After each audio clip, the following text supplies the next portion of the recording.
of the electoral process, including tallying and transmission of results.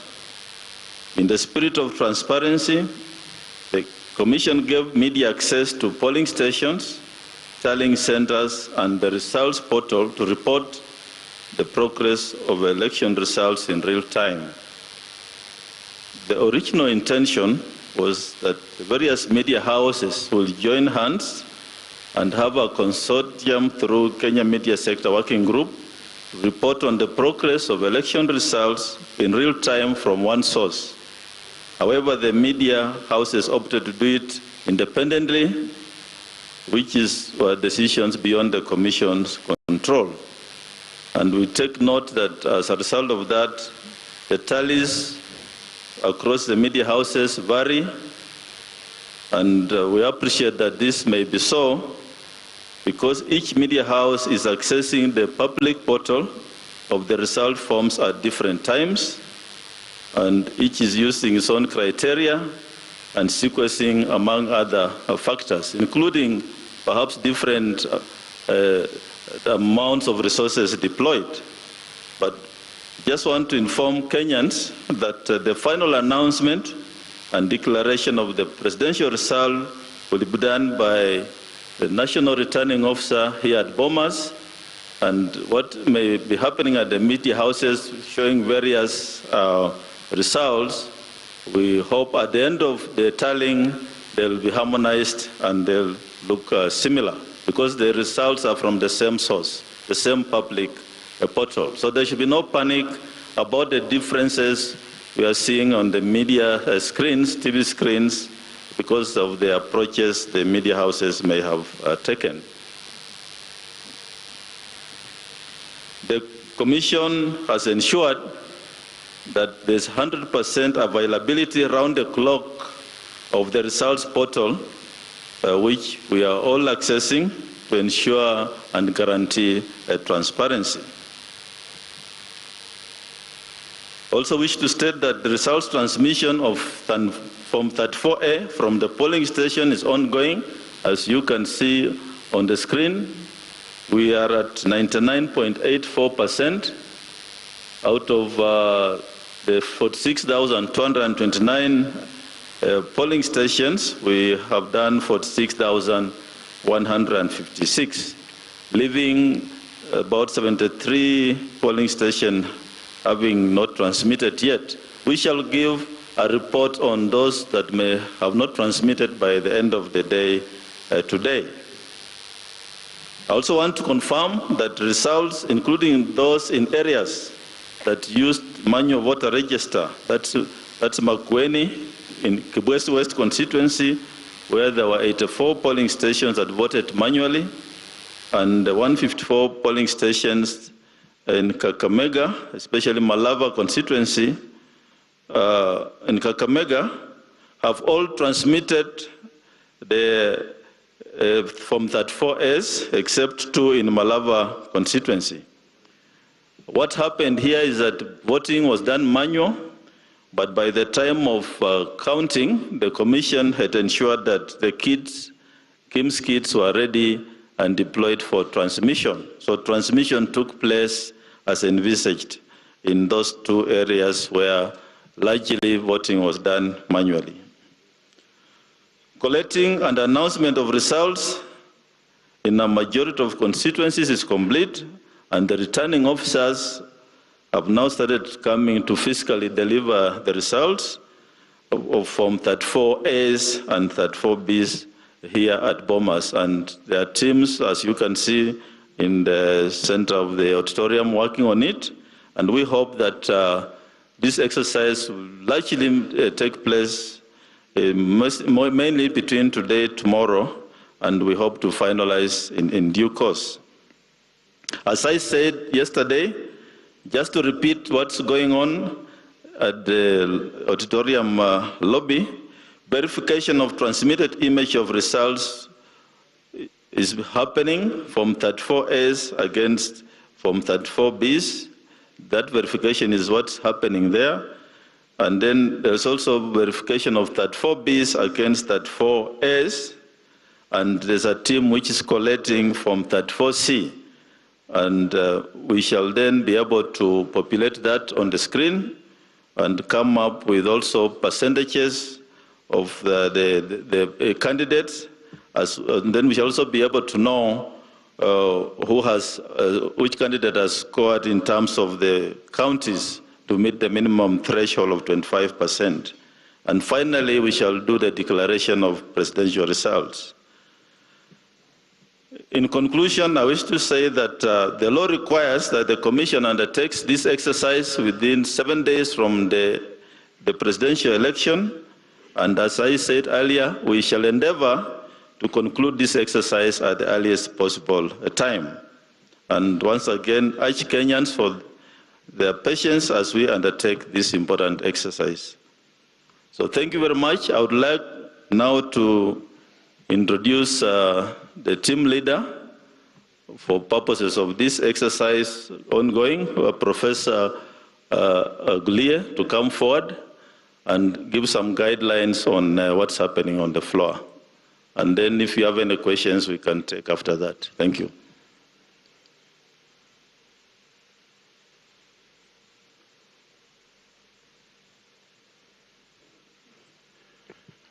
Thank you, Chair. We did explain the process that is taking place at the auditorium floor, but we explained to the presidential agents then, but it's good for us to explain to everyone here what is going on. We have currently 4 desks that are going to serve returning officers as they come in. The returning officers will come in through these gates on my right here at the bottom, and they will walk to any of the 4 desks, 1, 2, 3, 4, any of the 4 desks that will be available. At the desks, once the PO arrives, they come with the original results form as announced at the polling station. That is the result form A. They will also come with the collated constituency-wide results form, which is the form B. What happens there is once they arrive at the respective desks, they will present the originals plus copies of the same, and copies will be given to each of the presidential agents on the desks. And on that desk, apart from our team that is going to do the work that they are assigned, there are presidential agents, 4 of them on the extreme ends of the table.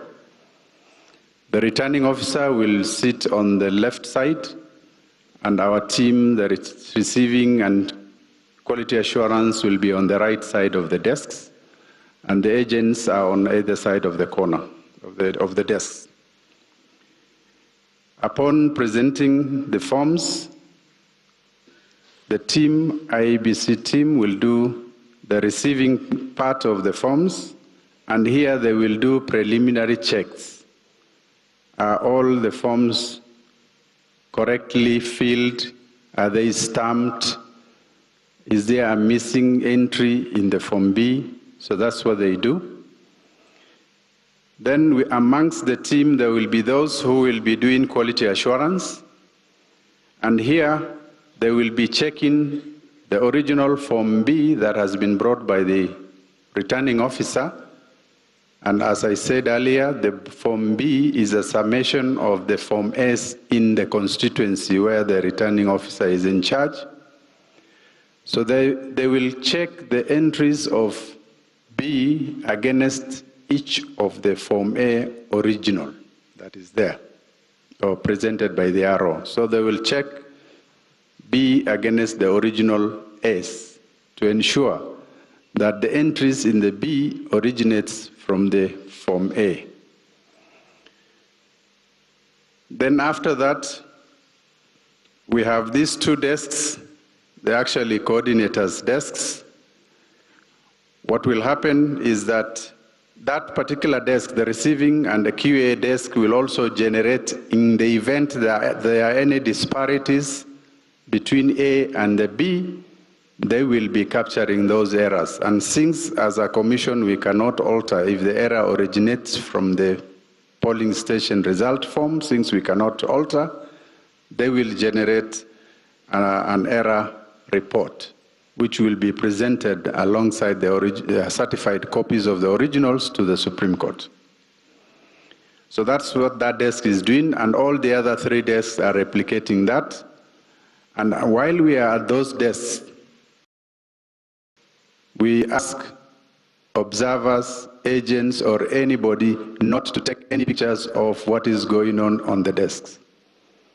And please respect us. We have given you as much openness as is possible, but respect the privacy of the people who are working there and their faces. We do not want any pictures taken on any of these desks.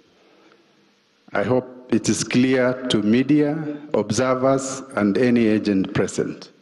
We do not want the faces of our officers to be splashed all over the world.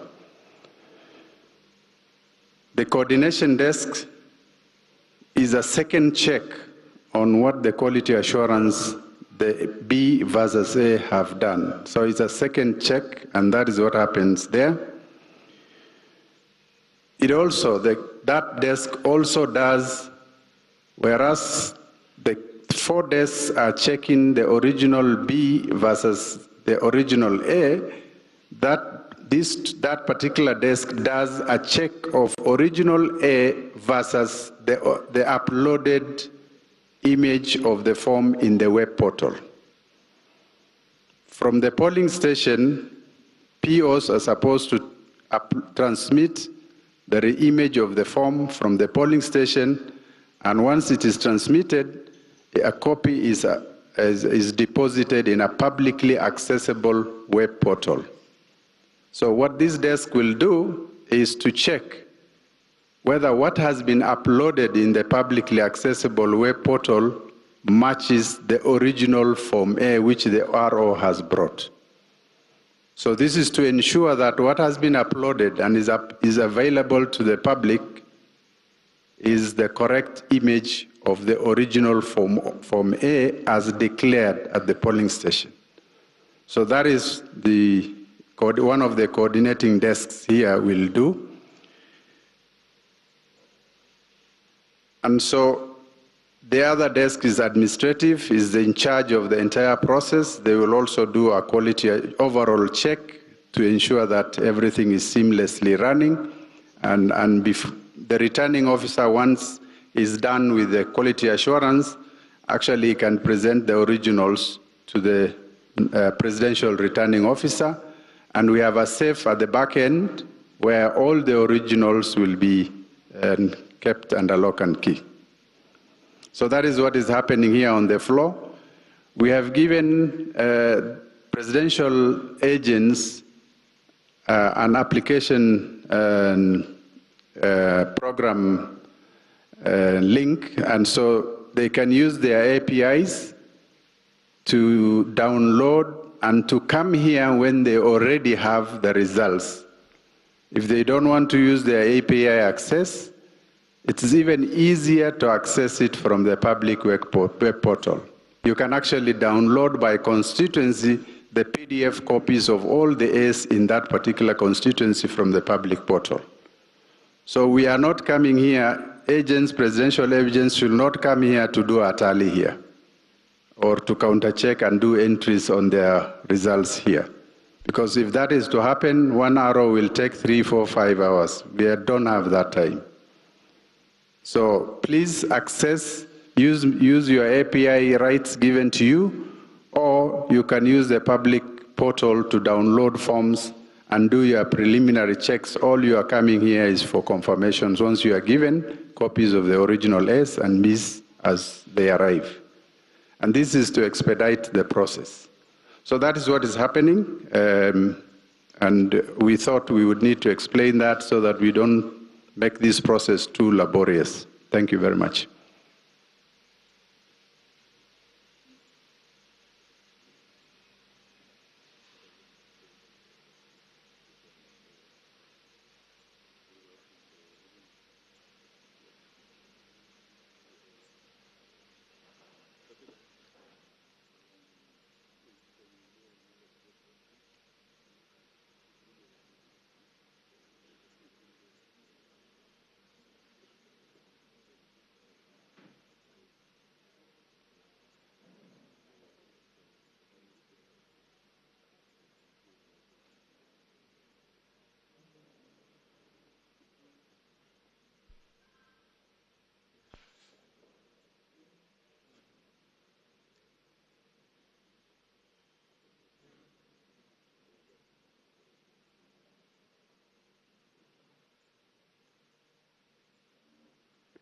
Thank you very much. That was Professor Gulie, who has given details of what is happening at the center of the auditorium floor, the verification of the results, statutory Forms A and Forms B. And for those who are watching us from various platforms, we are at the National Tallying Center here at Bomas of Kenya. And the next update from the National Returning Officer, Mr. Wafula Chebukati, will be at 4 o'clock. Thank you.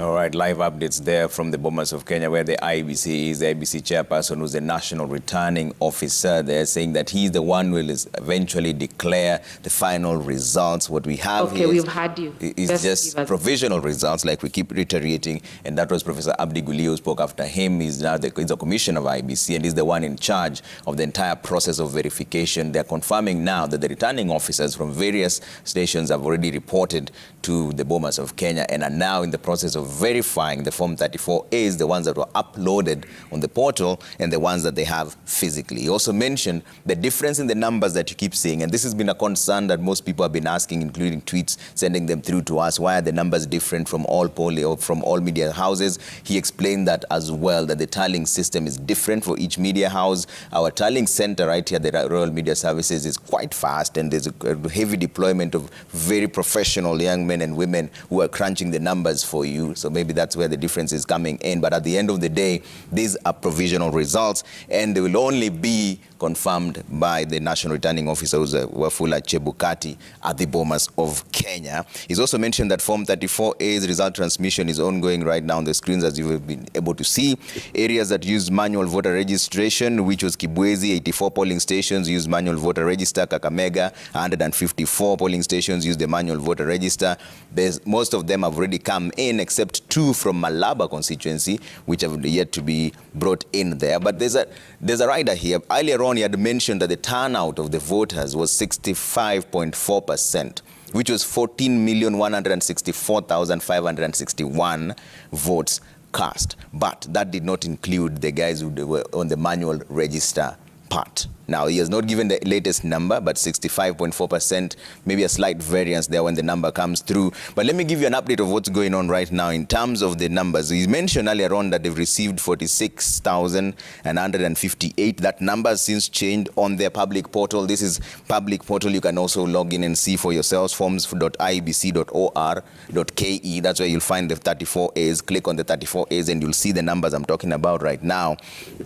As we speak, out of the 46,229 expected polling stations across the country, they've received from 46,161. So that means the IEBC is only waiting for 68 Form 34As to be uploaded on the public portal. Now, stay with me on these numbers. Out of the 46,161, which the IEBC has already received, the Royal Media Services has already tallied forms from 43,336, all right? That means we only have 2,288 Form 34As to crunch the numbers. It's almost certain that this will happen within this short period because of the changing numbers that's happening, and we'll show you what our figures are at the end of it all. But again, we cannot reiterate this enough.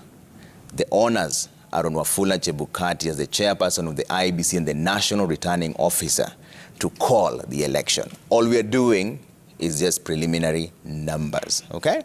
Brill. Having said that, this is how the numbers are looking at right now. We've already counted about 13,009,900. So, another mathematics. Stay with me on the maths. So if the turnout was 65.4%, all right? He said that 14,164,561 votes were cast without the manual register.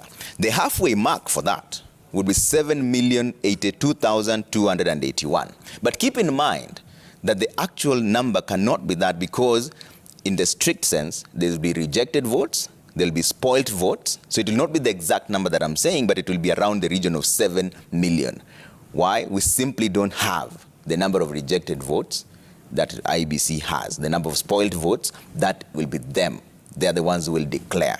But these are our numbers so far. Let me run you through them real quick. Raila Odinga at 6.4 million, 36,631. That just changed to 942. It's changing in real time. 49.47% of the votes. William Ruto coming in at 6,392,972, 49.13% of the votes. George Wadakoya at 56,467, 0.43% of the votes. Like I mentioned, out of the numbers that IBC has received, 46,161, we have tallied so far 43,336. That means we have 2,288 to go. That number is also changing in real time. We'll be crunching these numbers for you in just a bit, but we need to cross over to our people on the ground. Victoria? That's right, Trevor. Thanks for putting those numbers together. I think it was important for the IEBC chair to kind of give the mechanics of what's happening on that auditorium floor. Many Kenyans wondering, why is it taking so long? They're waiting for those physical forms 34A that are streaming in slowly. But let's cross over now to Soy in Uasin Gishu County, where Chemutai Goin is standing by with an update from there. Chemutai, what can you tell us?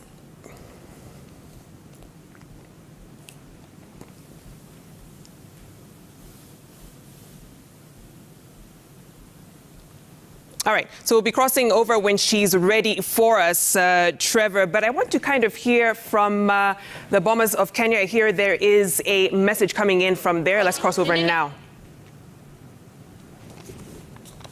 Copies, in fact, 3 of them.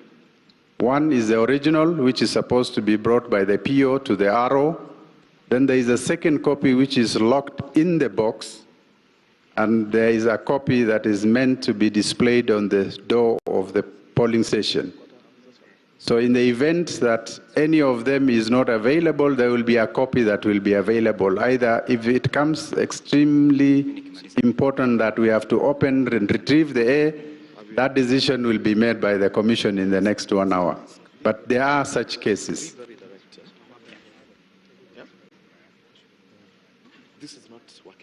What happens if Form 34A is spoiled? We have only one booklet of Form 34A that is being used, and it is 1 original and 5 copies, and they are self-carbonated. If any entry is wrong, then the PO has to correct and then countersign in the presence of the agents, because there is no other booklet to be filled.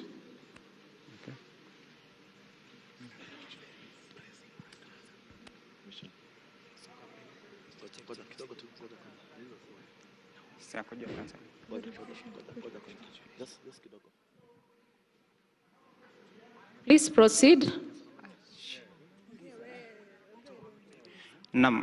Kwa majina naitwa Emmanuel Kilongi from TV Magharibi, na swali langu ni, kila mwaka wa uchaguzi tumeona kwamba baada ya matokeo kutangazwa, vyama vilivyohusika katika uchaguzi huo huwa vinaelekea katika mahakamani.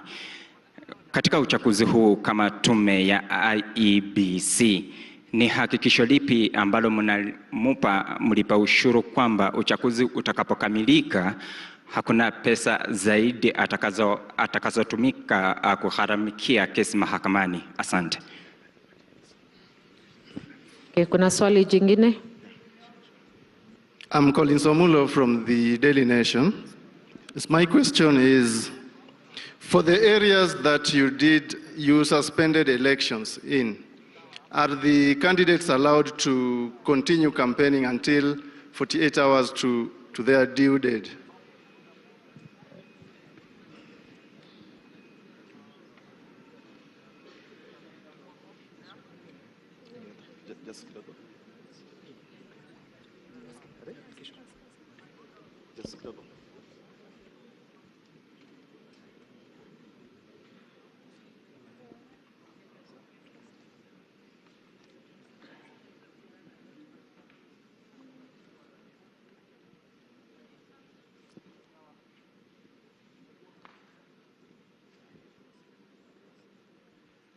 The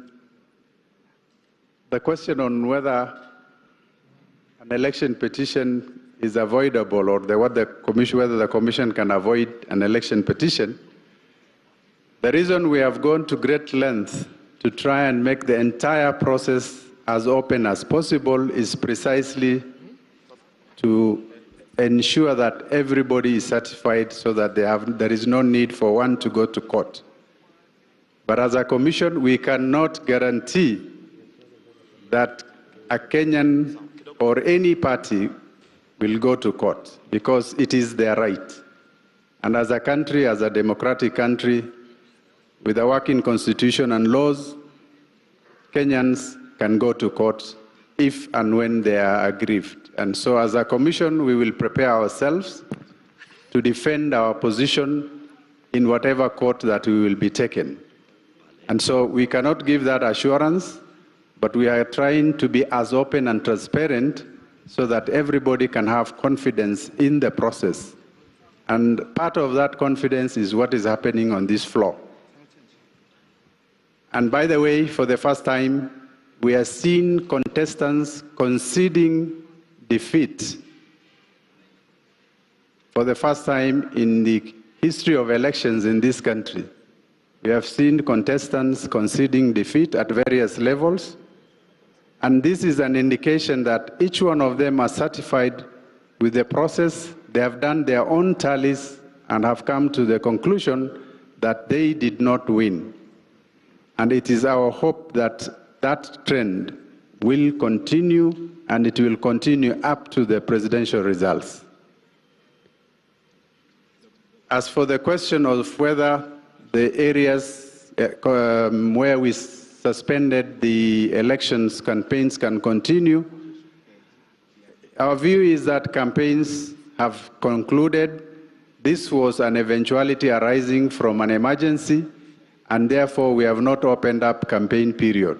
So the suspension that has been put in place still applies, because we will do the exercise of the elections immediately after we conclude the current process. Thank you very much.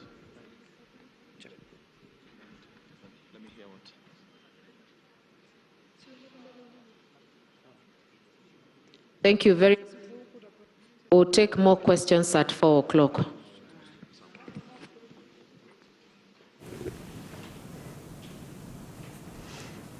All right, that was Commissioner Gule giving some responses to questions from the floor at the National Tallying Center. We'll be crossing back over there for another status update. Meanwhile, let's cross over now to Uasin Gishu County, where Chemutai Gowin is standing by with the very latest from Soy. What can you tell us, Chemutai? Hi, Vicky. Well, can you hear me now?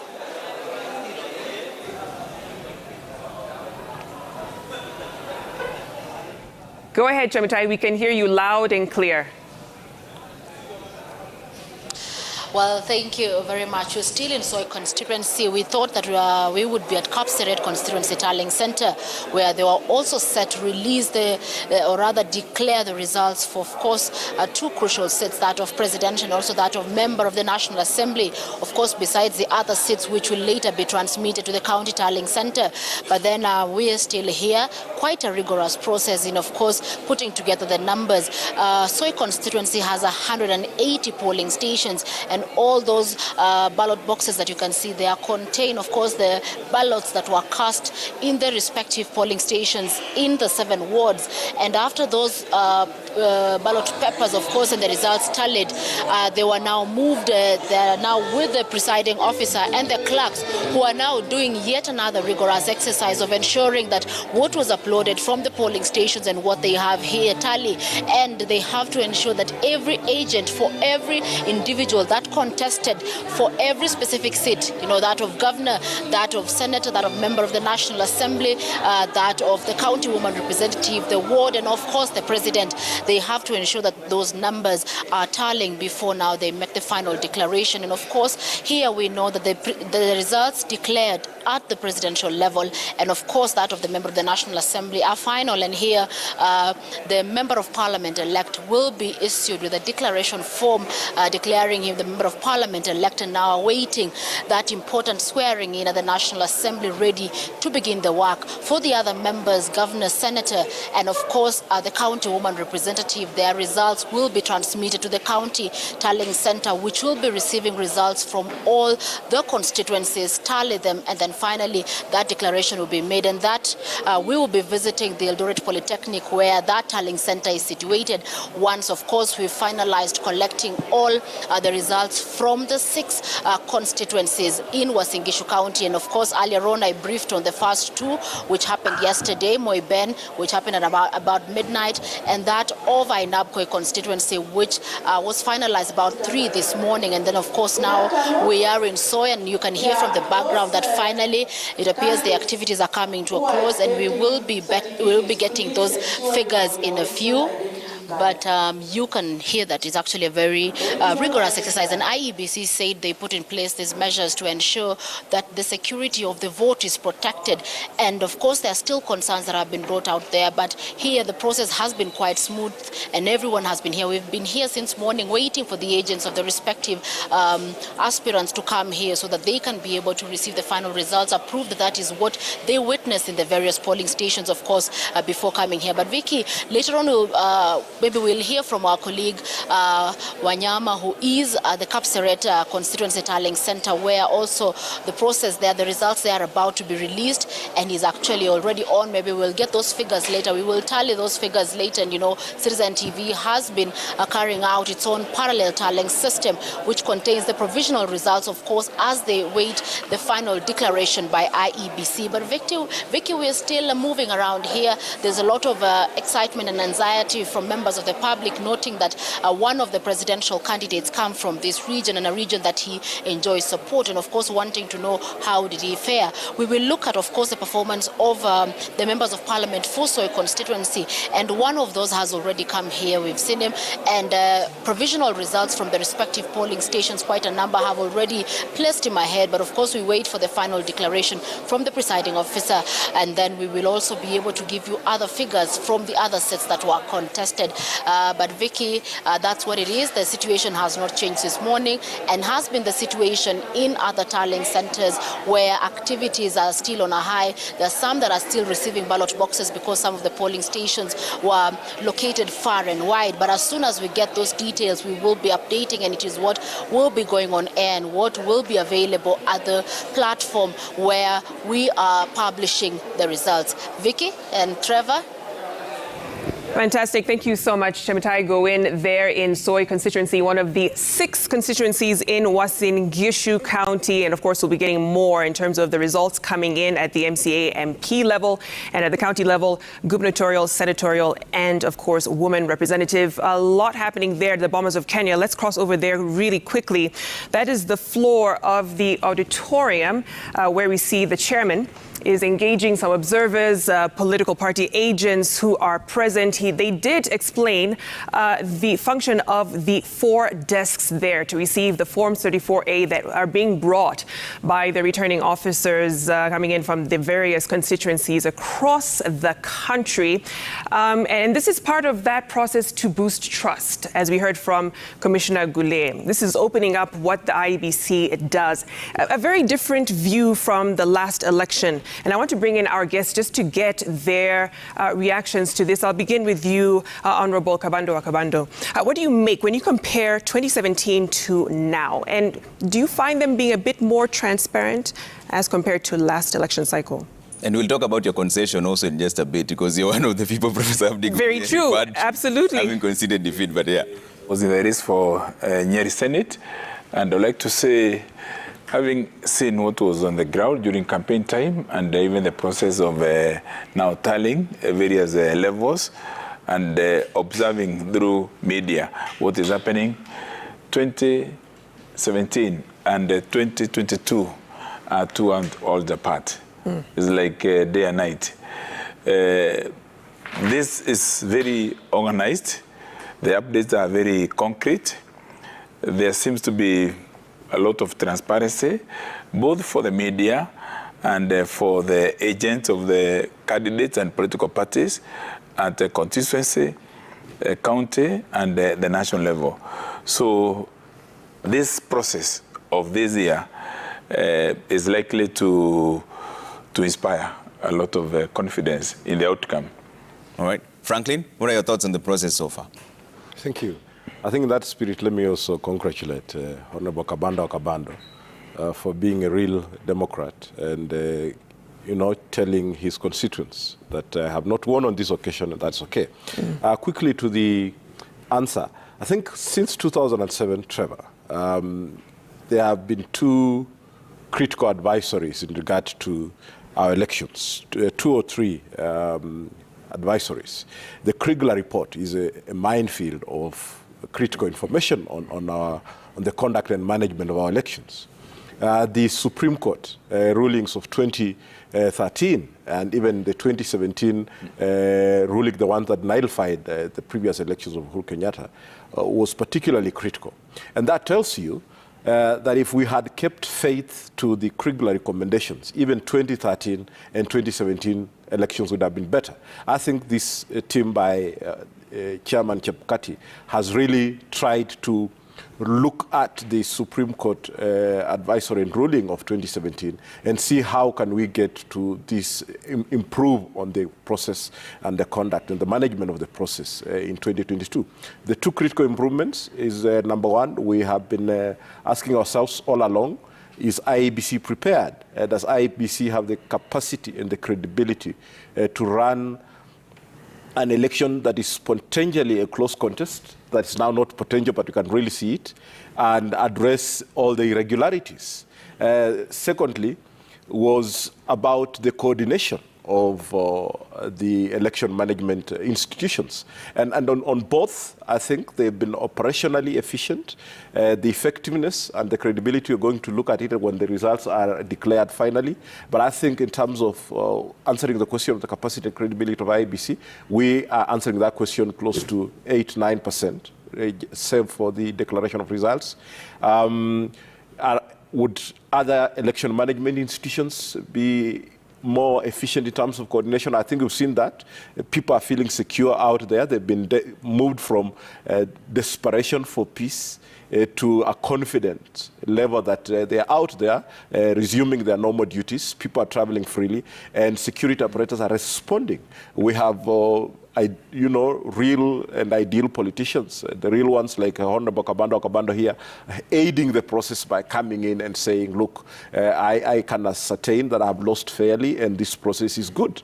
IEBC, again, really kudos for concrete, concise, complete, coherent and very clear communication that is coming in, and when questions are raised in terms of failed processes here and there, we could see that people are satisfied with the explanations. And I think we should pat ourselves in the back and remain calm, be patient a little more. It's that time for stomach aches and holding your breath. But I think we have attained, someone joked that we will have a Bachelor of Arts in tension with an IT. So let's wait for some time and Chebukati will come through. No, certainly Right. Kenyans are a apprehensive lot right now as we're waiting for those figures to come in. And the chairman was very safe in not giving an exact timeline in collating those forms 34A and 34B. But 7 days they have. Exactly. They have 7 days, but he said they'll do this as soon as they can. Yes. And also tally that and show you from the Bomas of Kenya. Let's cross over to Nikki Gitonga, who's in Kwale, that's in Matuga constituency. Nikki, good afternoon. What's the latest from where you are? Trevor, kwa sasa niko katika kituo cha kujumlisha matokeo ya eneo hili la Matuga, kaunti ya Kwale. Najua kwamba hiyo jana jioni kulikuwa na yale madai ya wizi wa kura, na baadhi ya maafisa wa IEBC waliweza kukamatwa, na hatujajua hadi kufikia sasa iwapo kama walipelekwa kotini, na ndio maana kwamba wagombea watatu wa ugavana wanataka kwamba zoezi la uhesabu wa kura katika eneo hili ama katika eneo bunge hili la Matuga liweze kusimama kwa sababu ya zile tuhuma zilizotokea na baadhi ya makaratasi ya kupigia kura yakaweza kupatikana na hata ile mitambo ya Kimskit kuweza kupatikana. Ndio maana niko nao hapa, wanataka kwamba shughuli hii nzima iweze kusitishwa, tukijua kwamba ilikuwa ni karibia vituo 589 ambavyo tayari vilikuwa vimejumlisha matokeo yake Mheshimiwa Mwanyo, matokeo yake 589 na ilikuwa imebaki kama vituo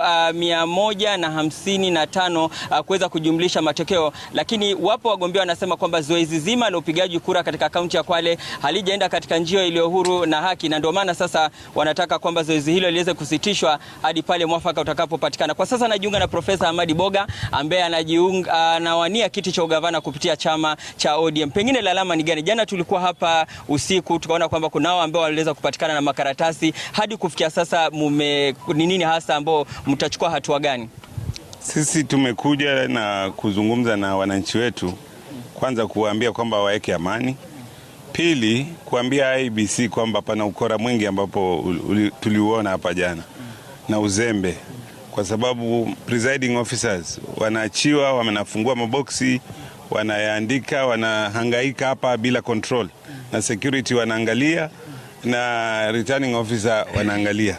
Kwa hivyo sisi hatuna imani na hii process vile wanaicontrol hapa, na ile process vile wameleta maboksi kutoka huko paka huko. Vijana presiding officer wanatembea na makaratasi kama ambayo wamebeba vitu tu vya kawaida, na wamebeba maisha ya watu, wamebeba kura za watu.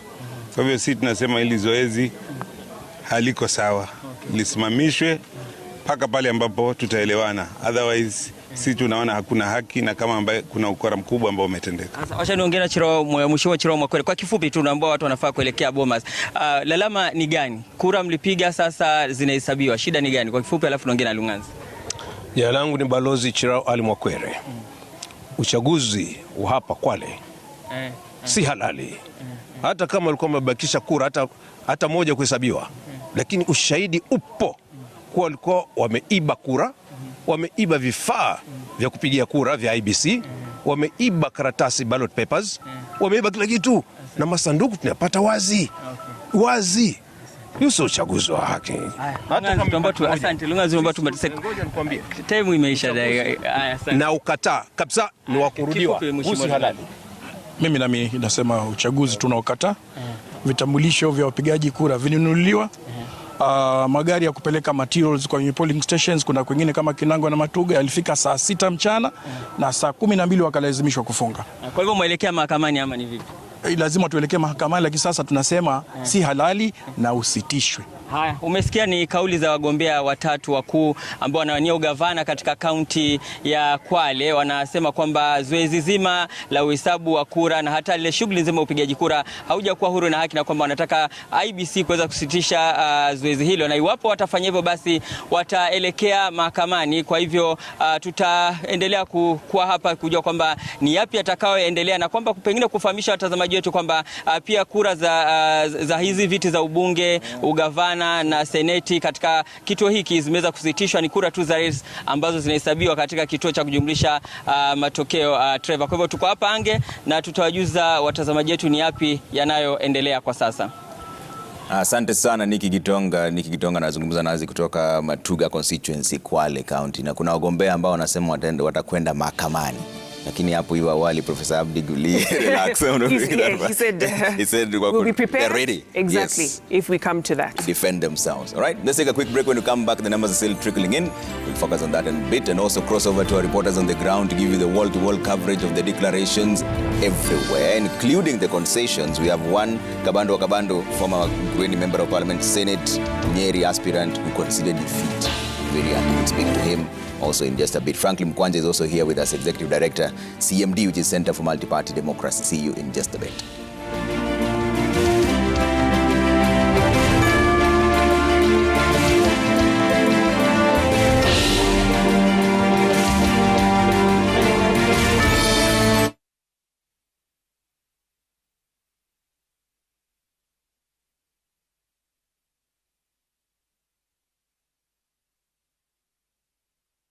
Shabiki Jackpot Mbao wiki hii. Cheza mechi hizi ili ushinde 21,029,102 shillings. Shabiki Jackpot Mbao, the easiest jackpot in Kenya. Strictly not for persons under the age of 18. Betting can be addictive. Play responsibly. Shabiki.com is authorized and regulated by the BCLB. License number 416.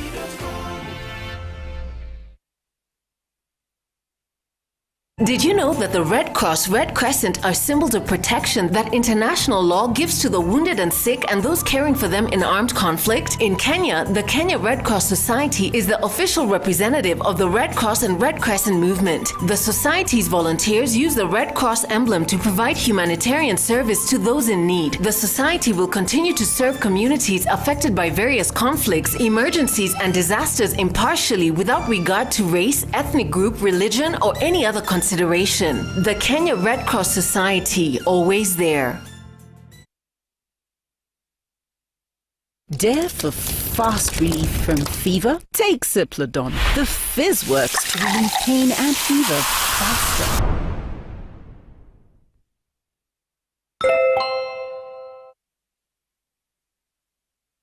When you are the leader in air and ground ambulance services, 60 years seems but another sunrise. We excel in speed of response, peace of mind, and quality of care by giving you affordable Maisha Medical Evacuation Plan. For as low as 2,500 per year, you have access to unlimited air and ground medical evacuation services within Kenya. Amref Flying Doctors, we are there for you. We go where no one else goes. Call 020-699-2100 or log on to www.flydoc.org. Kama kawa? Ugali mix mama. Sawa sawa. We mama boy. Angalia tu vile kwangu kumekauka. Siri yako ni nini? Utamu wa chakula ni unga wa 210. Ate unga ya 210. Hii nayo ni gani? Hiyo ni ya chapati. Hii nayo hapa ya ugali. Na sasa hii nitanunua wapi? Inapatikana kwa duka zote humu nchini. Haya, naenda kununua saa hii. Asante sana mama boy. Your family's choice for maize meal and home baking flour. Unga wa 210.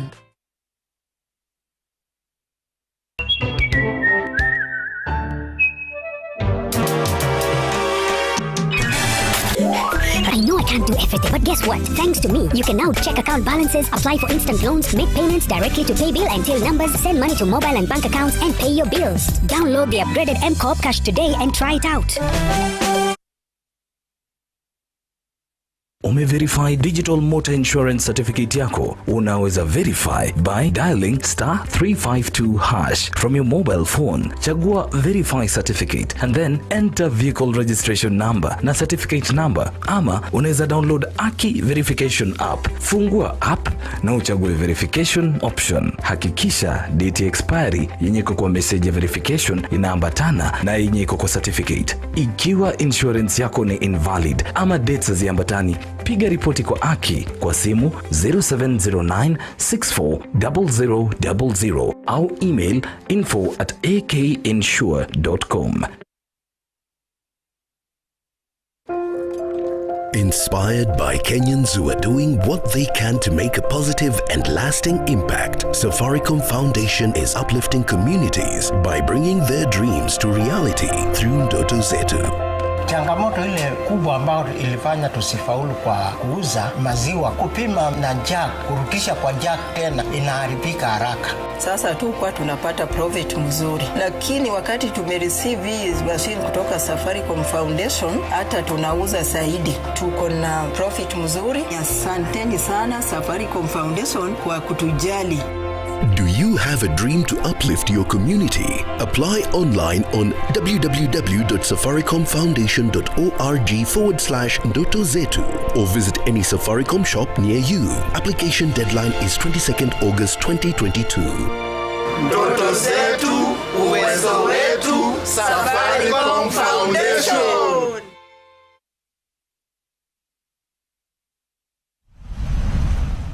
Experience Swiss-based education in the heart of Nairobi. With practical hands-on skills, we prepare you for the dynamic world of culinary arts and patisserie or international hospitality management. Travel the world and gain global work experience through our international placement network as you shape your career as the next global future leader in hospitality. Welcome to the Bomas International Hospitality College. August and September intake ongoing.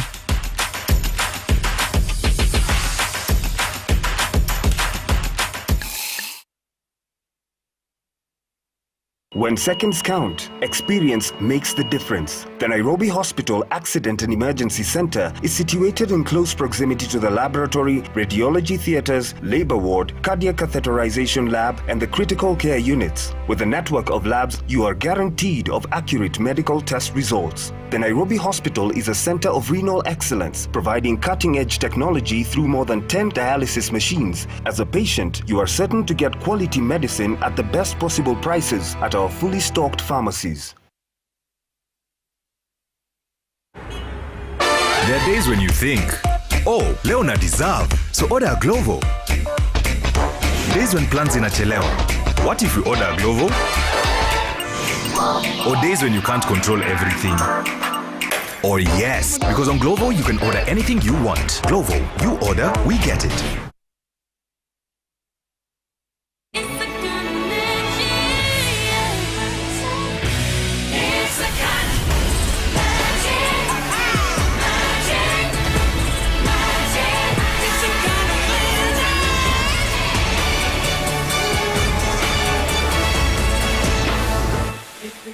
Magic. Magic.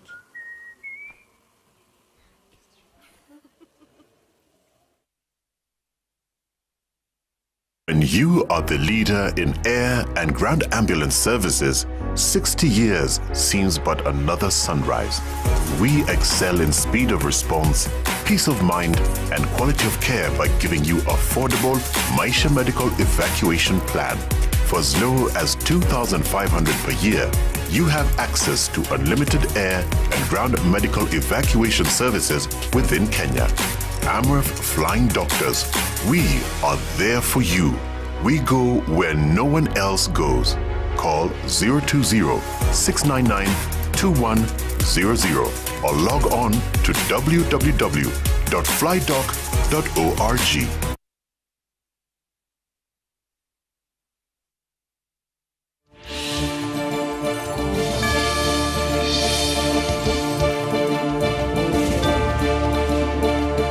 All right, welcome back to Kenya's Choice 2022. We continue with our coverage across the country.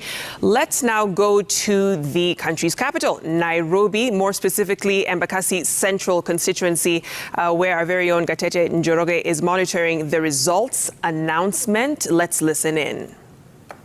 The certificates, then I'll do it the other way around. I'll give the certificates first to the MCS, and then I finish up with the MP. Ndio after that tuwape na muda na waseme yao. Sivyo? Tumekubaliana? Okay then. So who is holding the MP results?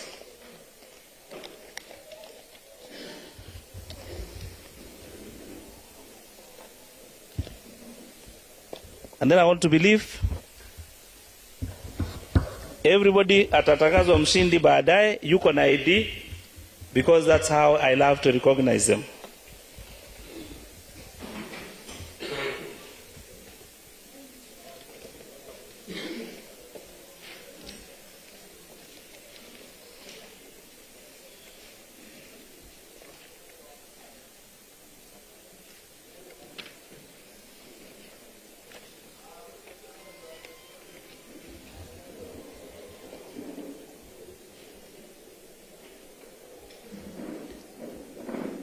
So now, here in Embakasi Central, we have 145,000 people who are registered as voters. It's actually 145,892.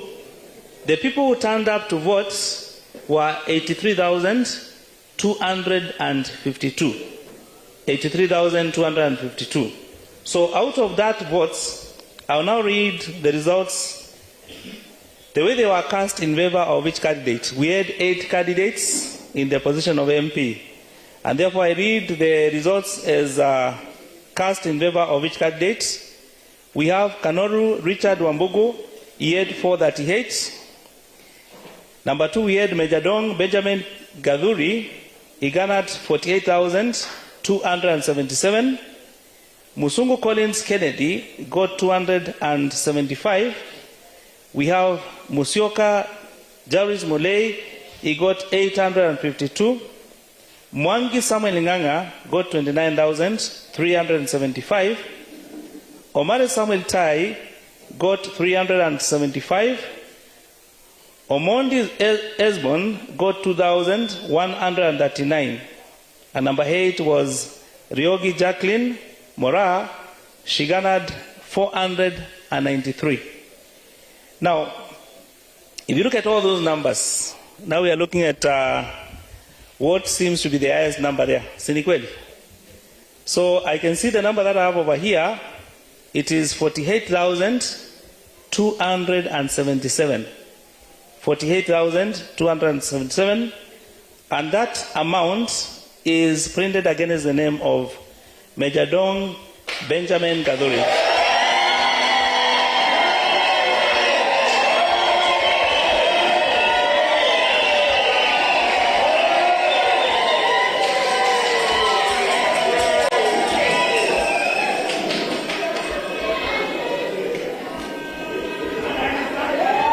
Okay, then order please. Tumeanza tu, so in that case tumeanza, kwa hivyo tutulie, sivyo?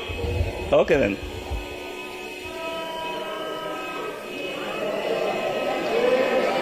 Now I go to mutaambia hao wako nje watupatie nafasi kidogo. So I'll start now reading the ones for the ward. Since now I'll not go back to how many numbers are registered here and out many times to votes, but I just have to go straight away to the votes cast in favor of each candidate. And I'm starting with Embakasi This is Kuyioni North. That's our first ward here, as according to the wards the way they are. So, in North Ward, we had 6 candidates. And I'm going to read them as according to the way they were in the ballots. So the first candidate whom we had was Kanyoro John Mwangi. He was in a position to get 4,880. We have Kariuki Paul Washira. He got 8,222. Kio John Kamau garnered 192. Masuya Charles Juma 142, Mushemi David Girinji, 111, Jenga Jeffrey Jogu, 228. So those are the 6 contestants we had in Kuyioni North. Now, I'm now looking at the numbers. We have talked about 4,000, there's 8,000, there's 100 and something. And the highest that we have over here is that amount of 8,222, and that figure is printed against a name, which is Kariuki Paul Washira.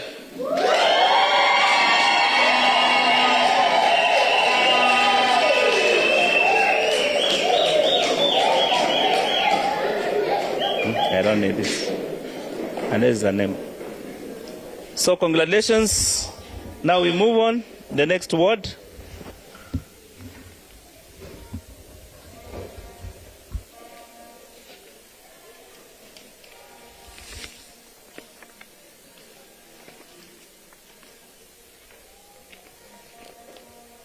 Now, the next word that we have over here is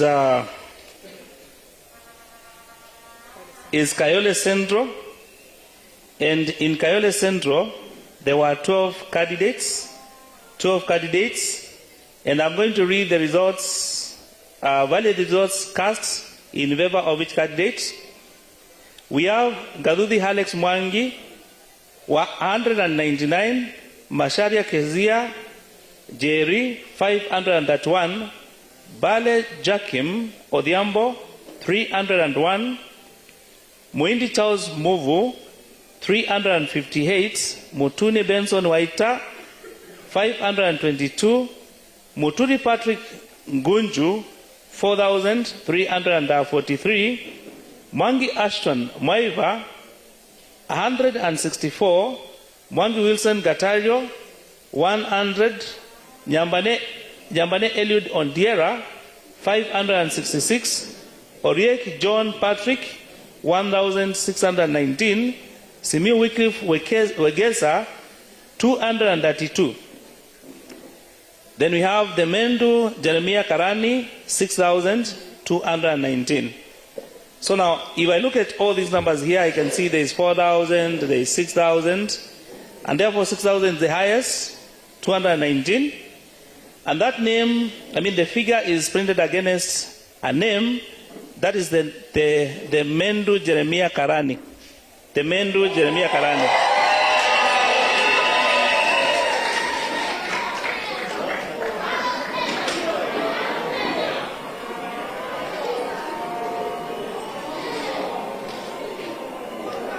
So congratulations. Now we move on to the next word.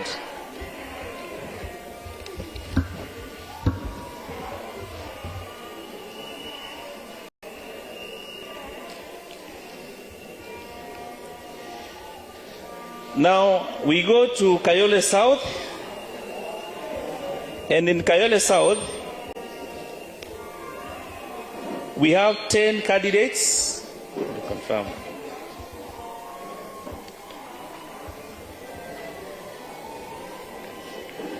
No, sorry, in Kayole South we have 13 candidates. 13 candidates. Mwenye mwombokosi mwambie atulie kidogo tumalize kusoma tafadhali. Yes. Okay then. Now we have 13 candidates in this is Kayole South, and the candidates are, I'm going to read the candidates plus the votes cast in favor of each. We have Kamau John Wakaba. He got 8,178. Kangana Benson Kariuki, 204. Kiria Bernard Modengi, 215. Masharia John Jomo, 244. Mahoya Thompson Arani, 394. Ogega Collins Omondi, 11,579. Olango Kennedy Otieno, 985. Ogenga Benson Ochola, 260. Oniango Leonard Gara, 174. Osuka Nicholas, 242.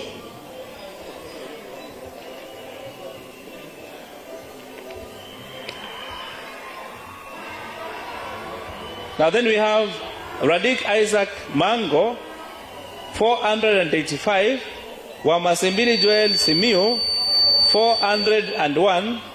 Wasike Immaculate Lena, 122. So now, going with the numbers here,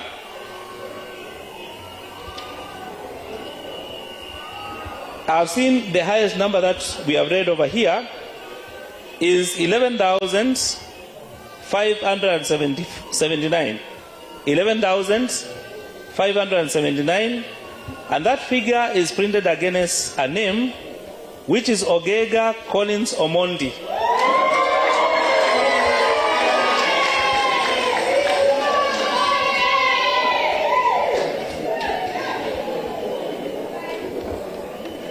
So congratulations, Collins. Now I move to the next word.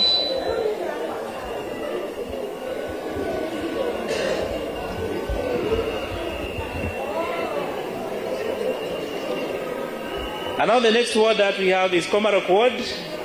Komarok word. And in Komarok word,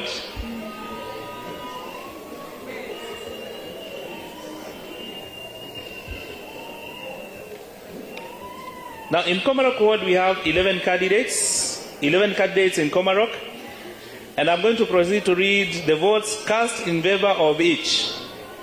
We have Ali Habdi Nasil Hassan, 895.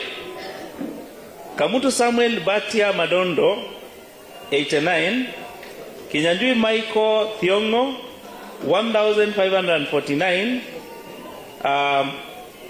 Kinywa John Mushori, 2,078. Mutumishi Honorable Chris Wanjoy Kidinji, 6,057.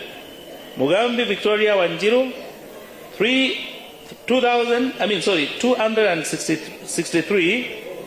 Muriuki Moses Waidaka, 1,272. Musili Esther Mwikali, 495. Mudinga John Kamau, 5,208. Odera Edward Ochal, 939. Otana Jim Omondi, 452. So now, looking at the numbers here, the highest number that we have here is 6,059. And that 6,059 votes is printed against the name of Mtumishi Honorable Chris Wanjoy.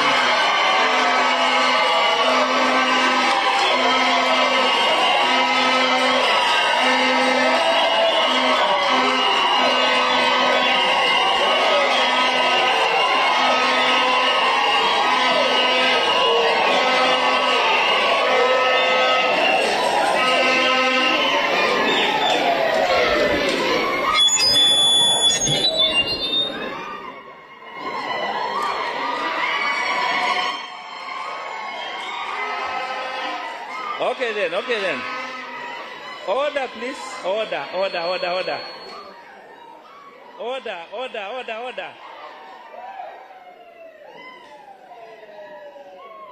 Ni hivyo basi, tupatie muda tumalize na mtumishi akawatumikie, sivyo? Basi. Now, I'm reading the last results from Matopeni Spring Valley Ward. Matopeni Spring Valley Ward. Now, this ward attracted 15 candidates. The ward attracted 15 candidates. And I'm going to read votes cast in favor of each candidate. Number 1, we have Ngome Mohamed Nul. He garnered 547. Kailu Anton Ikua, 191. Karanja James Korea, 3,524. Kasina Faid Mumbe, 104. Mariga Samuel Maderi, 1,516. Jerry John Mwangi, 70. Juguna Damaris Wanjiku, 217. Juguna Josia Gatune, 229. Nyamai John Chumbu, 50. Nyambura John Moshiri, 84. Obonyo Charity Acheng, 156. Orenge Tom Migoro, 160. Wairura Zabron Mwangi, 121. Wanderi Joshua Irungu, 267. Then we have Wanjiru Swale Joroge, 2,965. So now when you look at those numbers, the way they have been distributed, there's 2,000, there's 3,000. So we have 3,524, the highest number. And that number is printed against a name, which is Karanja James Korea.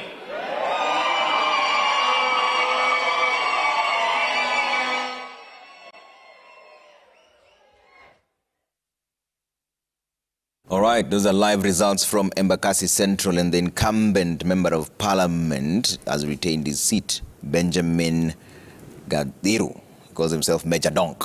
Honorable Major Donk, Benjamin Gadiru, with more than 48,277, and also the MCA's positions having been announced there by the returning officer. Let's cross over now to Brenda Wanga in Sabatia, Vihiga County. Brenda, good afternoon. What's the latest from where you are?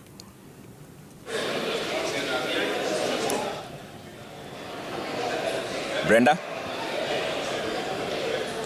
Yeah, indeed, Trevor and Vicky, we're here at Moi Girls Bukoli School in Vihiga County, Sabatia constituency, where the process of tallying the votes for the member of National Assembly, the member of County Assembly, the presidential election vote results, the governor's seat, women rep and the senator's seat are currently underway. As it stands right now, the returning officer has already declared the next member of parliament for this area, who did clinch the seat with 23,835 votes under the UDA party. Mr. Clemens Sloyer beating Ayodi Lusigi of ANC, who had 10,539 votes. The presidential election results also has been announced here. It will be declared in Nairobi later on in the course of this week, perhaps. But the results coming from this area indicating that Kenya Kwanza's Ruto did get the upper hand here, garnering 22,087 votes. Raila Odinga of Azimio la Umoja coming in second with 19,743 votes, while David Mwaure garnered 126 and George Wajakoya getting 331 votes out of a total of 42,399 votes that were cast in that presidential race, representing 59.8% of the total vote turnout. Now, this larger Vihiga County has a total number of registered voters of 264,684 spread across 5 constituencies. Some of these constituencies are in the process of also doing exactly the same thing that is happening here, that is tallying the votes at the constituency level to have the voters in the various constituencies just know who is going to be their representative in the National Assembly, the next National Assembly. Some of the results already coming from this constituency indicating a good performance by the ANC party. If you look at Hamisi constituency in the MP's race that attracted 12 candidates, the incumbent Charles Gimose running under the ANC party, retaining his seat, garnering 22,621. His closest competitor, Castro Lubanga of ODM, managing 8,241 votes. And Vihiga constituency also, 5 candidates did turn up for the MP's election. The seat going to Ernest Ogesi of ANC, who garnered 13,890 votes, followed by Ken Omusebi of ODM with 10,551 votes, and former MP Yusuf Chanzu, who was also trying to make a comeback, garnering 4,723 votes, vying under the UDA ticket. In Emuhaya constituency, also the results there have been declared for the MP seat.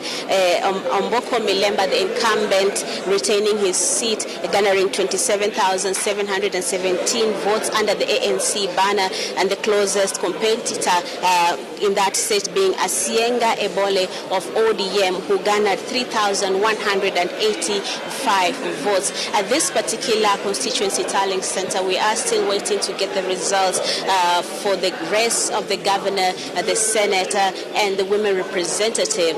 It appeared that the people here were quite a bit anxious to know who would be their ward representatives. So the returning officer says they had to tally and announce and declare the MP and the MCAs before moving to the governor, senate, and women representative seat. So that is how the situation is looking like here. It is also perhaps important to mention that the Sabatia constituency is home to one of the Kenya Kwanza principals and the ANC party leader, Musalia Mudavadi. Perhaps the influence he has been able to have in the area, making sure that his party clinches a majority of the member of parliament seats, and also making sure that his presidential candidate, at least gets the majority of the votes for the presidential race, at least in this Sabatia constituency. So we will be keeping it here to find out how the races at the county level, the governor's seat, the women representative, and the senator will pan out. Whether ANC will continue to carry the day here or whether there will be a difference. But that is a matter of wait and see until the returning officer here makes those declarations. Back to you, Trevor, in studio. Thanks, Brenda. Brenda Wanga there speaking to us from Sabati there. And now we're back in the city, right? Back in the city from, exactly. So one of the 17 constituencies, want to get an update from Mary Myoki, who is in Roysambu. What's the latest there?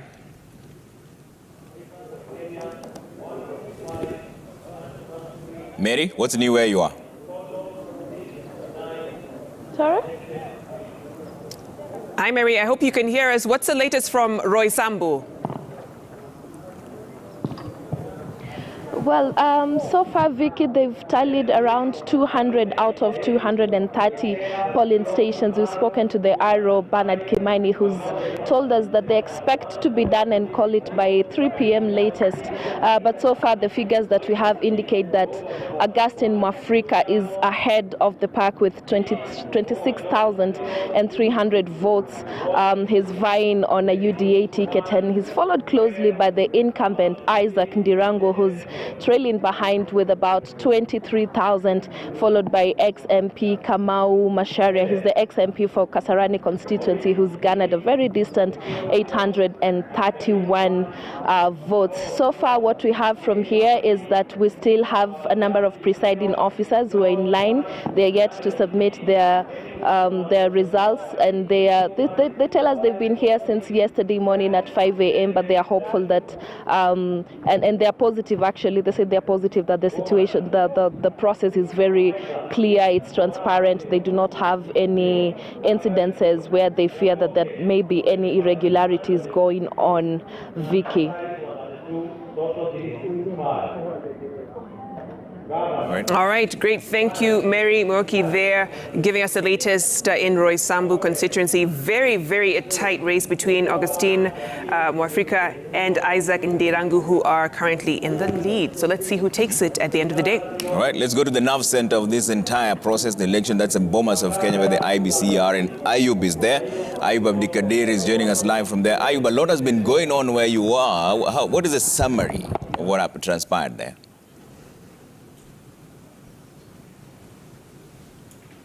Kwangu.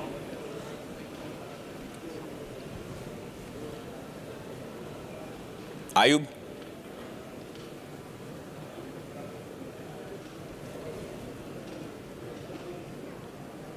Ayub, what's the latest?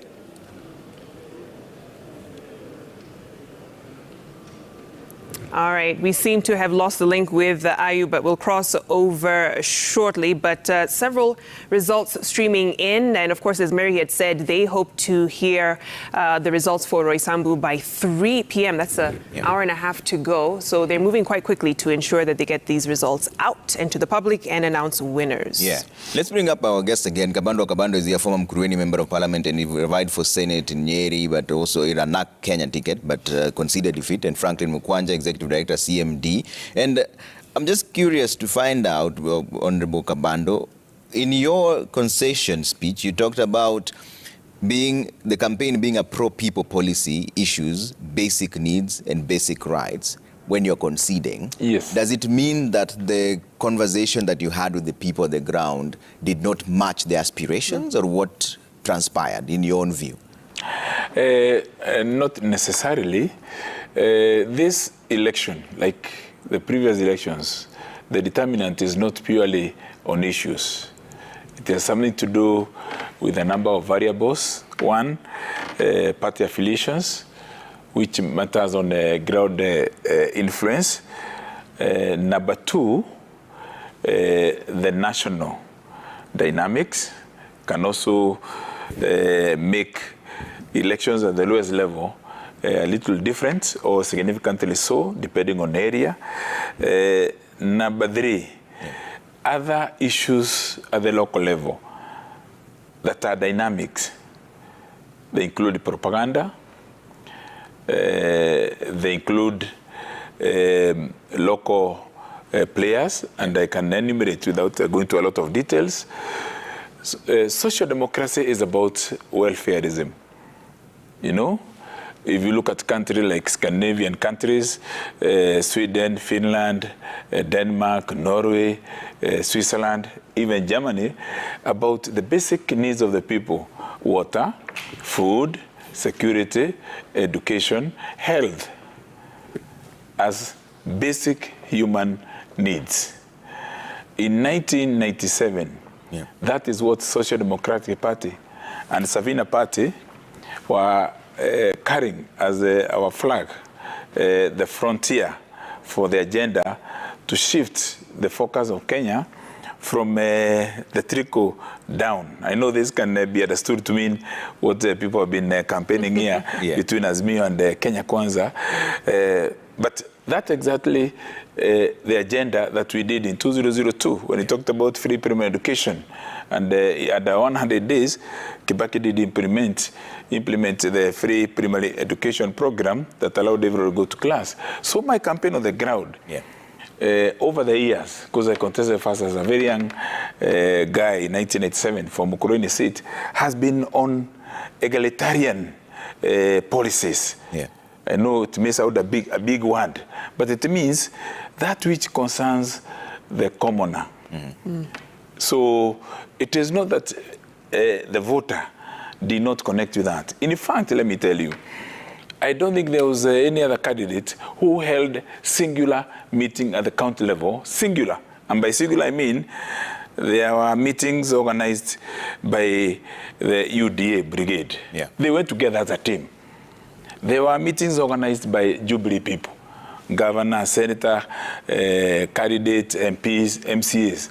They were doing campaigns many times together, sometimes individually. At the county level, I was among the very few, and I would say of the prominent candidates who did a singular campaign on my own in the villages, meeting hundreds of people, many times without using microphone, and you could follow that on my Facebook page and also on my Twitter. Then? What went wrong then? Nothing went wrong. In fact, let me say, generally speaking, in the Mount Kenya region, it needs to be understood why the voter did whitewash most of the Azimio-leaning candidates. There is no Jubilee person who won in Nyeri. There isn't any na Kenya. It was on na Kenya. There was a candidate in Madeira. We didn't win. Despite the fact that until very last day, the candidate in Madeira for parliamentary was doing very, very well and very strong. And in Nyeri, if you remove the government-sponsored opinion polls, on the ground, it was easily discernible that my campaign was resonating very well with the people, given the participation and the attendance and the local endorsement. But there is a rebellion that cannot be ignored. The voter is angry. Now, add that, Victoria, to hunger. I have never witnessed a campaign in my region, like in 2022, where in every village you went, even when people know that you don't give a handout, there was a cry for unga. Sometimes coming from unexpected individuals. And this is something that is very potent. It is not just about the campaign. It is something that I said in my campaign meetings, that it needs to be addressed very quickly. And whoever wins the presidency, even at a very short time, we don't redress the biting poverty and hunger in the grassroots. This will be a very difficult government to handle at the national level. So I would say, there is, I know some people don't want to admit, the voter was rebelling against Uhuru Kenyatta. That's a fact. I know those who are in Azimio, like me, who, of course, are at the affiliation of ODM, Jubilee, na Kenya, and other affiliates, who don't want to tell the king that things are difficult. We have gone through it, and now the voter has said. I said this June last year. I was hosted here by Jeff Koinange. Sami Kituko also hosted me in the morning, around the same time, I think in May last year. And I said the anger, the restlessness in our region was now getting out of hand completely. The voters were not rejecting individual candidates. If you do a walk in Nyeri town today, or in Karatina town, people will not say we rejected Kabando. It's that we wanted to teach Jubilee and its affiliates a lesson. You cannot say that in Kirinyaga, Mother Karua was rejected. You could speak to people at random, and I'm saying this not out of political bias. Around, if you want to many places. Everyone will tell you, Mother Karua is sober, is a gallant, she's a leader of integrity. But when it now came to actual vote, it was Mother with Raila Odinga. Okay, but where is Uhuru Kenyatta? The last days of campaigns, let me risk and say this, because it is good to speak truth to power. Uhuru did not help Raila in the last days. The interviews he did, the meetings he came, like for instance, he came to Nyeri a day before, 2 days before the voting. He went to Odhaya. The leadership was totally absent. He went to Narumoro. The leadership was totally absent. The leadership of the county. And therefore, the voters were seeing something mischievous. So I know some people want to defend and say, Uhuru had to do what he did. But if, in wisdom of he decides, Uhuru will sit and look around, he'll say there was a lot of mishandling of issues. So we were expecting Raila to get something between 30 and 35%. Now, when you look, you are saying about 15 to 17%. But that is not to say, of course, that Raila is not going to win. Of course, he has not got that kind of a percentage in the previous elections. So finally, let me say this. To concede defeat is to accept the voters' verdict. I've done that in all the previous elections. I did it in 2017, even during nominations. I was the first in the Republic. In 2002, I did concede defeat. I was the first one in Kenya to do that. And it was announced, I remember, by the late Waero Boro on the radio station, Rest in Peace. To concede defeat is to accept that whether there is emotion, whether people are voting out of anger, whether people are rebelling, that the verdict largely reflects the will of the people. In the circumstances, there was no way Kabando and Kabando was going to win the Senate seat in Nyeri when the majority of the voters decided to elect every member of parliament in Nyeri, the governor, the women rep, the senator, and I think 25 out of that members of county assemblies. You cannot logically say that all those elected on UD ticket in Nyeri County and other part of Mount Kenya qualified more than others. It is simply that the resentment and the anger and the rebellion disadvantaged even the most qualified and the most visionary. But democracy, you can say, it may be the worst form of government, but except for all the others. So people spoke, people made a choice. Those choices are now mandated. We have to accept them, and we have to congratulate them and support them to deliver. Hopefully, that decision at the county level, at the constituency level, at the ward level, in my prayer, even this 11th hour, will be repudiated at the national level so that that brigade can control the legislatures, but then we control the executive, and very soon the region will resonate with the rationality and logic, and we will be vindicated for standing firm and courageously for those who deserve to lead Kenya. Okay. Franklin, I see you want to respond, but let's cross over to Ayub Nikadir, who's standing by in Bomas in the latest. Ayub, what's the latest from where you are? There's been a lot going on around you. Ayub? And Vicky from our communications center, and we are here at the Bomas of Kenya. And a few minutes ago, the chairperson of the commission, Wafula Chebukati, took to the lectern. And that is the position that many Kenyans would want him to be in relaying the much-needed information to the country. And just coming 48 hours after Kenyans exercised their democratic right to vote and take part in the process organized by the poll commission. And just a summary of the presser that was issued by the chairperson of the commission, and here he came quite clear as to the variation of the results that media stations or media outlets are doing, including ours, and where he said, giving us a background of how this all started on the 4th of March this year with the media sector working group. One of the areas he said was for collaboration between stakeholders, including the media and the Independent Electoral and Boundaries Commission, IEBC.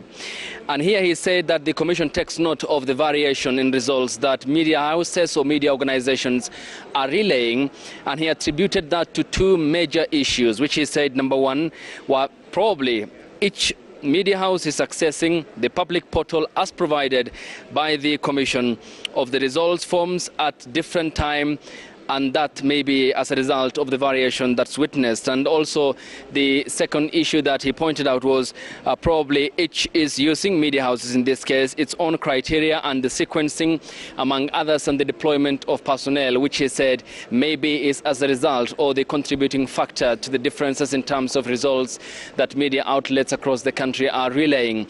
And he said this is as a matter of transparency for the media, which is a key stakeholder, he said, to access the portal, download the forms, tally the results, but he underscored that the rights and the responsibilities are a preserve of the Independent Electoral and Boundaries Commission and the returning officer for the presidential election of Wafula Chebukati to declare the presidential results. Those were just some clarity and talking to the Kenyan people as to the differences in terms of the results that media houses are relaying. He also pointed out that in the counties of Makueni and in Kakamega, may I begin in Makueni County, in Kibwezi West constituency to be specific, he said for the 84 polling stations in the county that use the manual voter register, all the Form 34As have been relayed and have been uploaded in the portal by the returning officer.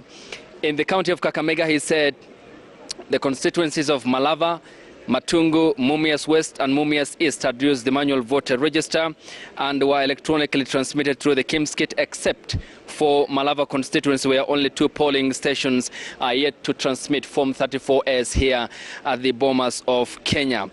And basically, he also provided emphasis and gave chance to Professor Abdi Yakub Gulia, who is a commissioner with the poll body, to provide emphasis and explain as to what's happening just behind me here at the auditorium, the center circle, where the IEBC staff and agents of respective presidential candidates, the 4 cleared by the poll body, have congregated to authenticate, verify the results as presented by the returning officers, the physical Form 34As, and compare the same with the Form 34As that were electronically transmitted to the IEBC portal. And the emphasis he provided thereof of the tables that are provided here, the returning officer comes with the physical Form 34A. The 4 presidential candidates agents are seated, and also in their company are IEBC staff, where they verify and counter-check whether the results in Form 34A physical and the result in Form 34A electronically transmitted are the same. Thereafter, a security check, quality assurance is done. The same is presented to Wafula Chebukati, the national returning officer for the presidential election, who will then be able to deposit all the physical Form 34As in a safe just behind where they are seated. That is the main lectern over there where the commission will be sitting, a safe where they will be locked in, and the commission will be in possession of the Form 34As. And that's majorly what the statement had communicated here at the Bomas of Kenya, and coming at a time when Kenyans are waiting events from the Bomas of Kenya with bated breath and the rapt attention they are paying to after the conclusion of the campaigns, and also the poll process which happened on Monday, except for some polling stations and constituencies across the country where security incidences have led to a delay in the opening of polling stations, and therefore the commission saying that, for example, in the case of Eldas constituency in Wajir County, voting started the following day on Wednesday, where the voters were given the rights to elect their member of parliament, and that's now concluded. And also that happened for Pokot County, a constituency in Turkana County, Turkana Central constituency to be specific, where the poll agency said that the poll process and the election opened late, therefore time was extended, and for the Kenyan people to exercise in that constituency their rights to vote. The postponement of the elections, and this is slated for someday on the 23rd of August, in 2 weeks' time. That was when the commission issued a press include the counties of Kakamega and Mombasa, the constituencies of Kachiliba. We have Kitui Rural Constituency and also Pokot South, where the commission had said the poll process has been suspended. And this is the much-awaited statement that the commission always gives so timely, and there will be another one later in the afternoon, just providing clarification, specificity as to what's happening next. And just a glance at the main screen at the National Tallying Center here, so far what we have are 99.87% of all the 46,200 229. What that then means is that 46,167 of electronically transmitted Form 34As have landed in the online portal, and the remaining therefore number will be accounting for the 100% that's required here at the National Tallying Center, where the collation begins, the counter-checking, the authentication, and the agents who will be seated to be a witness to that process, and the observers who are also here, and the IEBC, which will thereafter, through the National Returning Officer for the presidential election, will declare the next president of the Republic of Kenya. Earlier on, we had the observation group from across the world, including the South African community, the Intergovernmental Authority on Development, IGAD, which Kenya is a member of, the European Union, the African Union, who had issued a presser, and the statement read by former Tanzanian President Jakaya Kikwete, who had recommended some measures which they say the IEBC needs to adopt going forward to better the electoral process, and also the clarion call they had towards the young people in the country as to taking the destiny of the nation going forward in the deepening and the emboldening of the democratic credentials the country bears among the community of nations. Therefore, it isn't only a domestic concern for Kenyans. This is an election, a poll process that the international community, which Kenya is a member of, is watching with close attention as to the outcome, and the poll process, which they said so far so good, and a comprehensive report therefore will be handed over to the Commission, according to the observation mission and the South African community, to be clear, later after the election, in that presser which was issued by the former Tanzanian President Jakaya Kikwete. Later, when the commissioners and the chairperson will be here, we'll be able to tell our viewers what will happen next and the brief they have for the country, and break down in details for the Kenyan people who are watching this for an understanding and to be aware of what's happening and going forward, because time is lapsing for the 7-day constitutionally given to the poll commission to declare the presidential outcome. That's so far what's happening here. Trevor and Vicky, back to you in studio. Thanks, Abdi. Ayub Abdi Kadir there giving us a comprehensive analysis of what's going on in Bomas, and we'll cross over to you again to find out what's happening there. Let's cross over now to Matuga constituency, that's in Kwale, where Nikki Gitonga is standing by. Nikki, kuna nini huko? Tunasikia kwamba kuna vurugu kidogo. Hali ya mshike hasa katika lile jumba la kujumlisha matokeo, ambapo tayari wale wagombea walikuwa wamefika hapa, wale wagombea wakuu wa kiti cha ugavana ambao walikuwa wanaongozwa na mgombea ugavana wa ODM Profesa Amadi Boga, Ali Chirao Mwakwere wa Wiper, na mgombea wa PA ambaye anaitwa Chailu Nganzi, na watu wote wameweza kufukuzwa baada ya wagombea hao kutaka msimamizi wa uchaguzi kuweza kusimamisha zoezi la uhesabu wa kura, wakisema kwamba zoezi hilo alijafanyika katika njia iliyo huru na haki. Na kama unavyoona kwenye picha zetu ni kwamba tayari wagombea hao watatu pamoja na wafuasi wao wameweza kuondolewa ndani ya chumba ambako matokeo ya jumla yanajumlishwa, na wanasindikizwa tu na wale maafisa wa usalama ili kutoka ndo angalau ile zoezi la kujumlisha matokeo yote katika eneo bunge hili la Matuga liweze kuendelea. Na kama vile nilikuwa nimeweza kujulisha watazamaji wetu ni kwamba tayari ulikuwa IBC imejumlisha matokeo ya vituo 113, na ndio maana basi wale wagombea wakasema kwamba zoezi zima halijakuwa huru na haki, kwa sababu ya hiyo jana ambapo kulitokea makaratasi ambayo kwa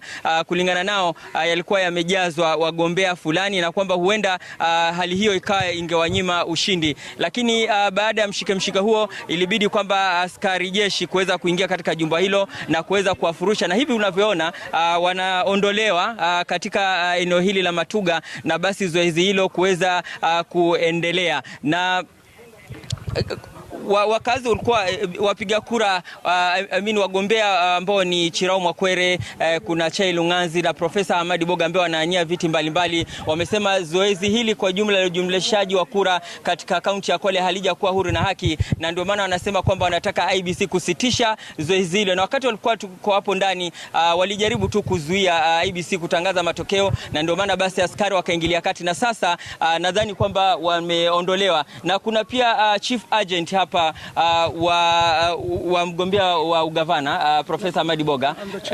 Yeye ndo mwenyekiti wa chama cha ODM. Naona mmeondelewa huko ndani. Lazima mbona mnalalamika, shida ni nini hasa? Sisi tunalalamika kwa sababu ya hakuna haki.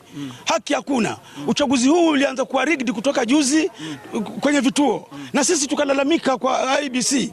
Na jana tulipoona kwamba hali ikawa sasa badala ya yale yote yaliyotokea, lakini pia kuna ballot papers, kuna ile kiti na kadhalika. Zote hizo zimetolewa na watu walikuwa wanabadilisha matokeo. Na mbona mtaki matokeo yatangazwe pengine? Kwa sababu si matokeo ya kweli.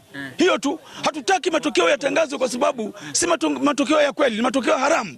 Mtaelekea mahakamani? Hiyo ni wazi. Lakini kwa sasa tunataka maagent wetu wote watoke kwa sababu asante, umesikia simama kwa sisi na sisi tumefukuzwa pale. Asante. Umesikia watu wamechemka hapa. Ni hali ya mshike. Wacha tuelekee hapa mbele. Tayari naona kuna briefing hapo kidogo.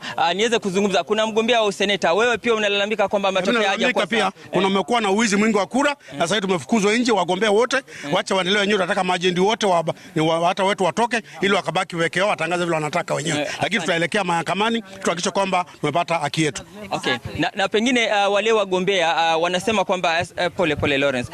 Wagombea ambao wanagombea viti mbalimbali wanasema kwamba asa hawakubaliani na matokeo kwa sababu ulingana nao kwamba huenda matokeo yao yameweza kuitalifiwa, na vile ilikuwa nimeweza kujuza watazamaji wetu ilikuwa ni vituo 589 ambavyo tayari ilikuwa vishahesabu matokeo yake, na ilikuwa vimesalia kama vituo 155 kati ya vituo zote 748. Wanasema kwamba zoezi liweze kusitishwa ili basi mwafaka uweze kupatikana, na kama halitasitishwa kutangaza matokeo wataelekea mahakamani. Kwa hivyo ni hali ilivyo kwa sasa, na maafisa wa usalama wamejaa kila mahali kuhakikisha kwamba basi hali ya kutangaza matokeo inaendelea. Tunavyoongea ndani matokeo yanatangazwa, wagombea wamefurushwa wote huko nje. Trevor.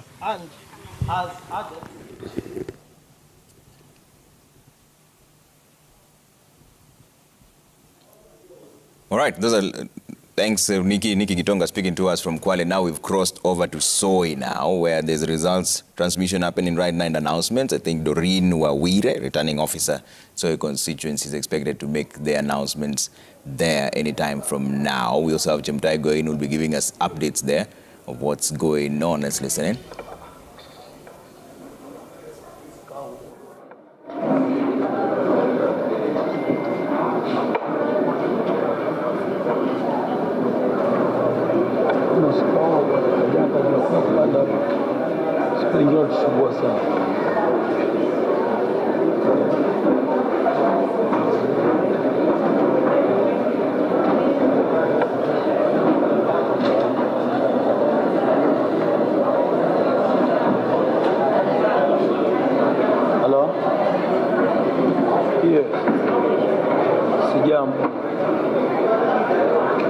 Ulimaliza jana. Asijo tunaendelea sasa hivi tumetangaza ya MP. Tunataka kuingia ma MCA. Alafu tumalize tu. Yeah, live events they're happening in Uasin Gishu and in Kwale as well. We'll show you what's going on there. You can see on the left where there's police presence there in Kwale. There's been a bit of fracas there where they did not want the results announced because they claim some of the polling stations opened late and did not compensate for the time that the delays were there. So they do not want those results to be announced. But like Nikki Gitonga mentioned, they're being announced right now as we speak inside the Tallying Center. As soon as we have them, we'll cross over there in just a bit. On your right, there's Uasin Gishu. You know, it depends on where you're watching your TV from. I was wondering where you're getting the left and right from, but... Is it on your left or on your right? So you can see Kwale and Uasin Gishu. That's the bottom line. That's Uasin Gishu now. We'll show you what's going on there. But let's bring in now Franklin Mkwanja back on this. Kabando mentioned something about voter rebellion and anger. Is that what we saw when it comes to the turnout? Because there was a concern that this is the lowest turnout in the last 3 elections. Yeah, slightly true, depending on how you look at it. Perhaps from some regions you can see, like I was conversing with Honorable Kabando here and says in constituents of Kuyioni only 42%. So that's quite low. But going into the election, Trevor, the other question that lingered on the minds of the stakeholders and all the interested parties was how will the country's prevailing economic situation affect voter turnout and voter behavior. You can see that probably the economic situation that has been quite difficult for many interfered with their plans to travel and be able to, they had to balance looking for the next bread or committing several hours to participate in the civic and democratic duty of voting. So that has been answered already. On the issue of the behavior, I think would be fair to say that what Honorable Kabando is alluding to in terms of the voter behavior is actually correct. And that may be attributed to the keenness of William Ruto's campaign, particularly in the Kikuyu Mount Kenya region, where his message of the access to the formal economy and the actions of commission or omission by his boss and blaming the handshake and the BBI, the priorities in government, he squarely put it on his boss and his friend, the brother Raila Odinga. And that seems to have resonated with the voter behavior. Looking at who are Mount Kenya voters, they are the ones who operate largely in the micro, small, and medium enterprises. And the Jubilee government policies like borrowing on the local market made it very difficult for them to survive in this kind of economy.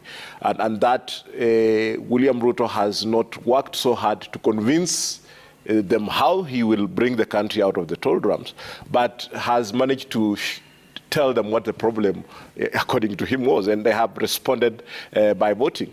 But does the other aspect of voter turnout affect him? It affects him dearly because Jubilee was largely flourishing in terms of the 2013 and 2017 elections on a voter turnout of about 85% upwards. Mount Kenya region had higher than average voter turnout.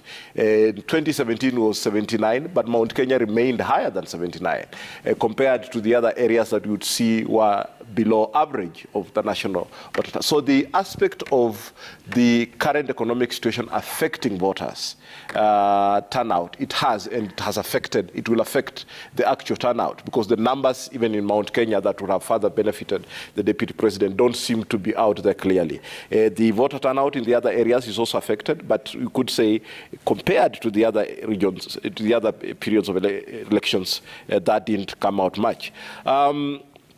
We must also underscore the point that social issues, so many social issues are affected by elections.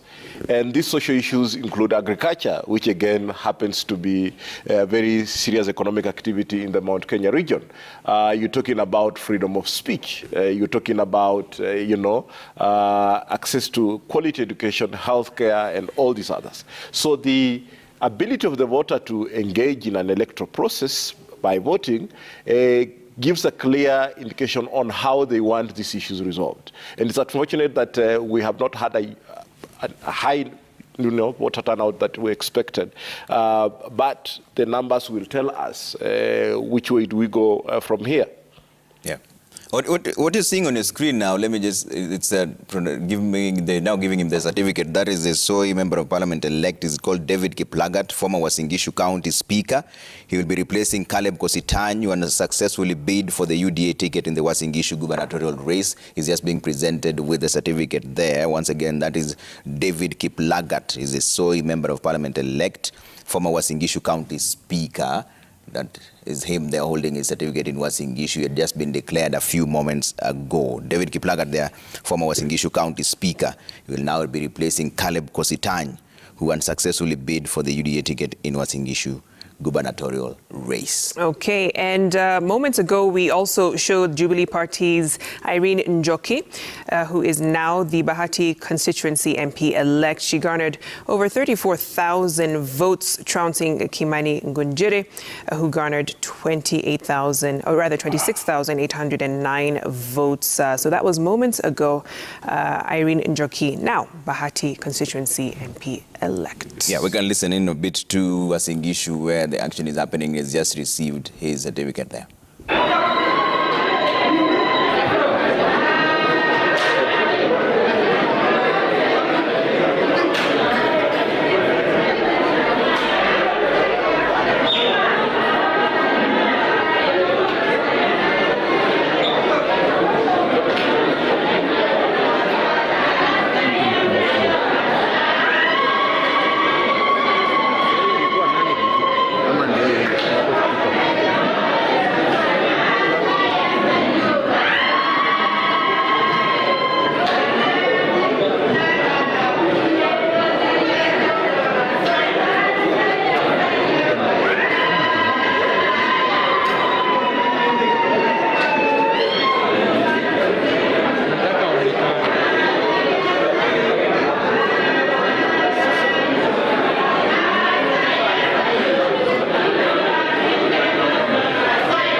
All right, it is 4 minutes past 2 p.m. And of course, we've been announcing several announcements or results from various constituencies across the country. We'll keep that going as promised. This is wall-to-wall coverage on Kenya's Choice 2022. Let's take a short break. We'll be back with much more.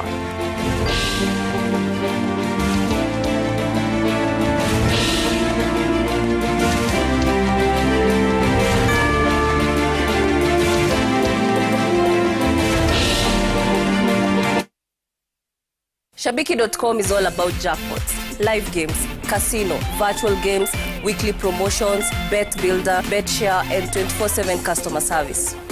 It's all about football, basketball, tennis, cricket, motorsport, and so much more. It's all about the big wins, the big moments, and the big bonuses. Shabiki.com is all about you, the fun. Kuwa Shabiki. Play now. Strictly not for persons under the age of 18. Betting can be addictive. Shabiki.com is authorized and regulated by the BCLB. License number 416.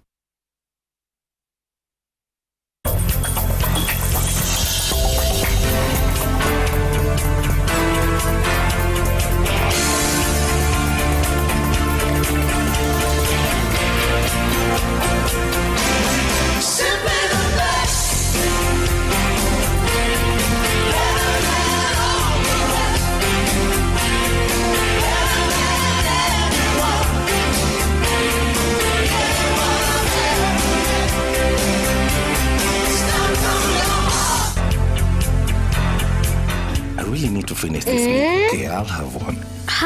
First you twist it, and then you lick it, and then you dunk it, and then you eat it.